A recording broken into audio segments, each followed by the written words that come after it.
Hey, this is Jodi from FoodStorageMadeEasy.net. Today we have another video in our how-to series of helpful things around the house. And we're going to be talking about how to change a tire in a car.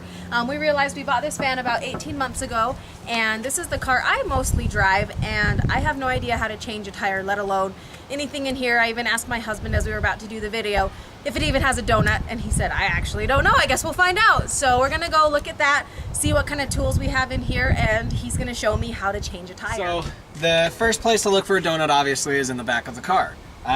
Sometimes a lot of cars will have a removable panel. Ours does not, so as you can see, the donut's not there. Couldn't really fit a donut through that door, and this door is where all of the tools and stuff are. So we've got our jack, and the wrench and everything is probably included in that, so we can take that off. But you can see that there's no donut. Looking around further, we actually found where the donut was, and we'll show you that in just a moment. What's that thing you unscrewed? It's just a little wing nut. Oh, to get that out? Yeah, so here's all of the toolkit for removing the tire. And then our donut, we discovered, is actually underneath here, and it's just held on there with I don't see it. a little bolt and nut. So Here. I have to see how to get it off. Okay, now I can see it. We're trying to figure out how it comes off, so I don't know. So if I'm stranded on the side of the road, this is what I get to do? Yeah. That's awesome. Okay, so we found some instructions, fortunately, and it shows the way to detach the donut, apparently, is to take this little screw thing and stick it in the end of the van right here, which is right here. So we're going to do that. Just turn it.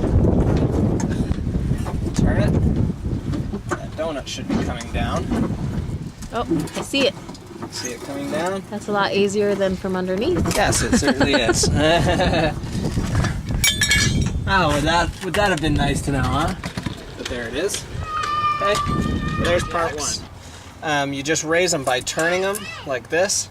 And a lot of times, I mean, you've got so far to go that sometimes you might want to do it by hand until you get to a part of the car that will lift.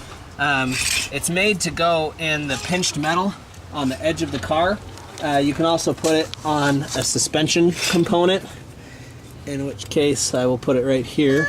You have to find a part of the car basically that's made to carry the weight of the car, otherwise it won't be strong enough.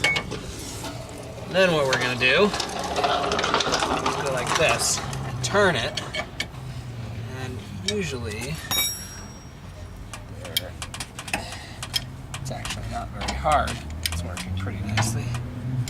Before I raise it up all of the way, one thing that you do want to do, because you'll either have to put on a brake or something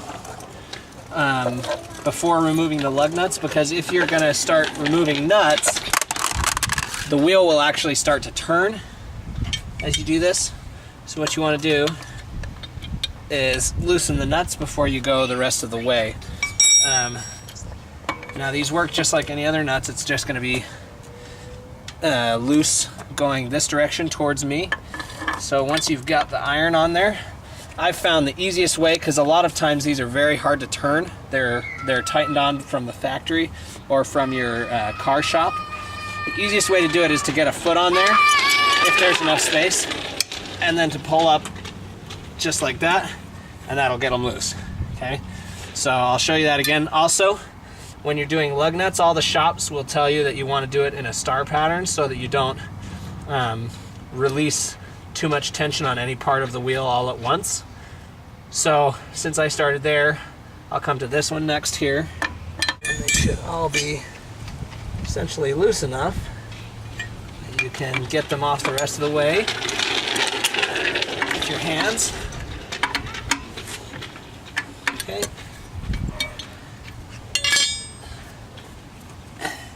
Then once you've got it that far, you're going to need to raise the car a little further, so we will do that.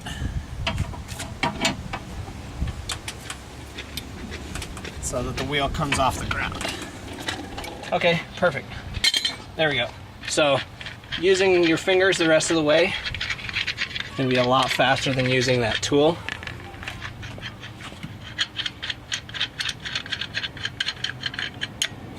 You may find that the last one doesn't want to turn if you just put a little bit of pressure on the tire. It's just kind of hanging there, so it pushes on that last nut. If you just do that, get it off, then off comes the tire. Roll it out of the way. And you can grab your donut. Get the donut, put it onto the bolts. And then you're going just the reverse. Get the nuts back on there.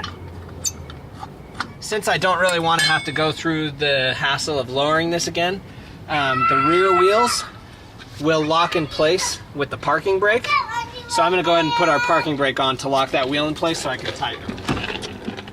So with a rear tire, the parking brake keeps the tire locked in place, so you see it's not moving now. For the front brakes, if you don't want to have to lower the car back down to put some weight on the wheel so it doesn't turn, you can have somebody just hold the front brake pedal while you're tightening these.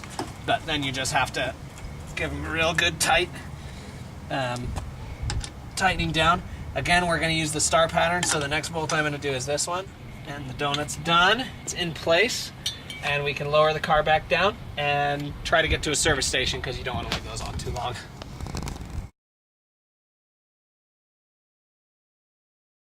Okay, so I'm gonna try undoing it to see if I'll actually be able to do this in real life as we put our regular tire back on. So you said to put your foot on it? Yeah. There you go.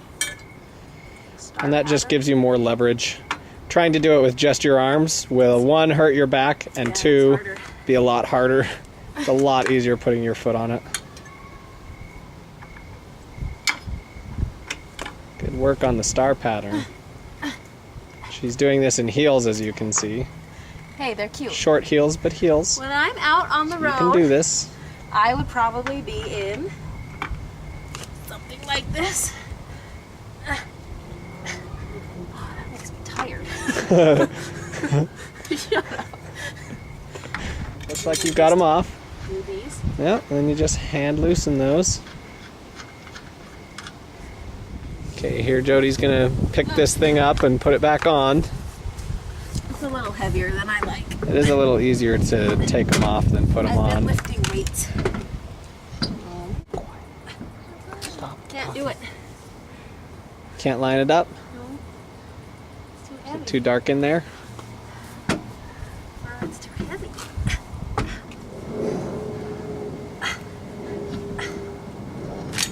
Okay, I can't. I don't want to do it. Okay.